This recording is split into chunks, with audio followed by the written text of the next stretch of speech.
Hello friends, construction गुरु की तरफ से मैं राकेश वलेजा आप लोगों का फिर से एक बार स्वागत करता हूँ। कंस्ट्रक्शन गुरु में हमने लास्ट एपिसोड में चर्चा करी थी कॉन्ट्रैक्टर यानी ठेकेदार को कैसे हम चयन करें।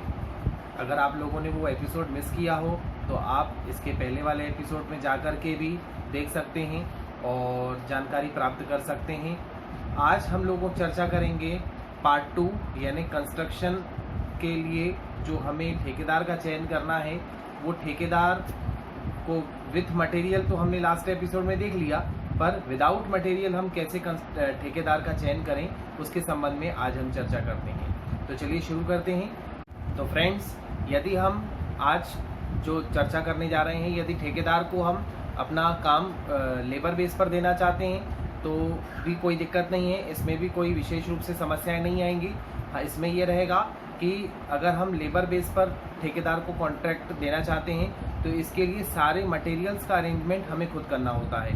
मतलब रेत हुआ, सीमेंट हुआ, गिट्टी हुआ, बालू हुआ, इसी के साथ ईंट हुआ, एंगल हुए और बाकी की जो भी चीज़ों की ज़रूरत होती है वो सारी चीज़ें हमें ठेकेदार को ला करके देनी पड़ती हैं। फ्रेंड्स, इस चीज़ का आपको विशेष रूप से ध्यान रखना है कि मटेरियल हमें टाइम पर ही ठेकेदार को ला करके देना है। यदि हम समय पर उसे मटेरियल उपलब्ध नहीं करा पाते हैं तो ऐसी स्थिति में काम रुक भी जाता है, कई बार ठेकेदार नाराज़ भी हो जाते हैं। और फ्रेंड्स, मैं आपको इस एपिसोड में ये भी बताना चाहूँगा कि यदि हम ठेकेदार को काम अगर लेबर बेस पर दे रहे हैं तो ऐसी कंडीशन में जब मकान तैयार होगा, मकान तैयार हो जाने के बाद मकान की छत नपती है, यानी जो भी कॉन्ट्रैक्टर होगा उसका जो टोटल अमाउंट निकलेगा मकान बनने के बाद लेबर बेस पर, तो वो उसके लिए छत नापेगा। तो इसके लिए आपको ध्यान रखना है कि छत ही नपती है, इसके अलावा और कोई चीज़ नहीं नपती है। अगर नीचे फ्लोरिंग नपना शुरू होगी तो ऐसी कंडीशन में आप नुकसान में जा सकते हैं। छत नपती है, फर्स्ट फ्लोर हो चाहे सेकेंड फ्लोर।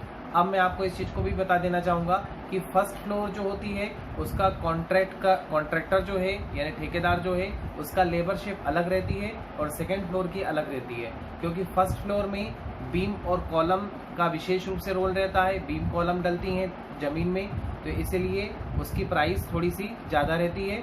पर जैसे ही हम सेकेंड फ्लोर पर जाते हैं, फर्स्ट फ्लोर पर जाएंगे, सेकेंड फ्लोर पर जाएंगे, तो वैसे वैसे जो है रेट जो है वो कम होते जाते हैं। क्यों? क्योंकि उसमें अब बीम और कॉलम का कोई विशेष रोल नहीं रहता है। सीधे सीधे कॉलम डाल करके और छत डाल करके और पार्टीशन करके और मकान को तैयार करना शुरू कर दिया जाता है। पर अगर हम ग्राउंड फ्लोर की बात करें तो ग्राउंड फ्लोर में जो है नीचे ज़मीन में भी कॉलम डलते हैं और इसी के साथ साथ बीम भी डलती है, तो इसलिए उसके रेट जो हैं वो थोड़े से ज़्यादा रहते हैं। तो फ्रेंड्स, इस एपिसोड में आप लोगों ने देखा कि हम कैसे ठेकेदार को अपना कॉन्ट्रैक्ट लेबर बेस पर देना चाहें तो कैसे दे सकते हैं। आखिरी में एक टिप मैं आपको और दे दूंगा, एडवाइस और दे दूंगा कि आप विशेष रूप से ध्यान रखें कि मटेरियल सब आपको अवेलेबल करवाना पड़ेगा और इसी के साथ साथ आपको इस पर एक निगरानी करने के लिए चाहे तो आप चौकीदार को या किसी गार्ड को भी अपॉइंट कर सकते हैं जो आपके मटेरियल की निगरानी भी करेगा, क्योंकि मटेरियल आपका होगा। तो आपको मटेरियल पर ही अपनी निगरानी के लिए अपना एक किसी व्यक्ति को या कोई विश्वास पात्र अगर कोई आपका व्यक्ति है तो उसे आप हायर कर सकते हैं,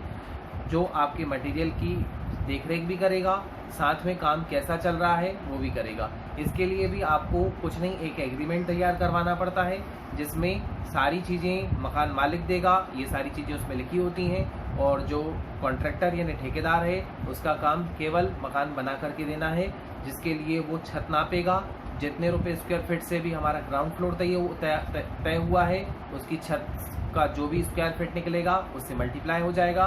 सेकेंड फ्लोर, फर्स्ट फ्लोर जो भी हमारे तैयार होंगे उसकी छत नपेगी और जो भी हमारा एग्रीमेंट में पर स्क्वायर फीट रेट तय हुआ है उससे मल्टीप्लाई हो जाएगा और इस तरीके से एक कॉन्ट्रैक्टर जो है उसकी टोटल वैल्यू फाइंड हो जाएगी, उसे पता चल जाएगी। तो फ्रेंड्स, इस एपिसोड के लिए इस एपिसोड में इतनी ही जानकारी मैं आपको दूंगा। नेक्स्ट एपिसोड में और कुछ नई जानकारियों के साथ मैं आपके सामने उपस्थित होऊंगा। तब तक के लिए धन्यवाद।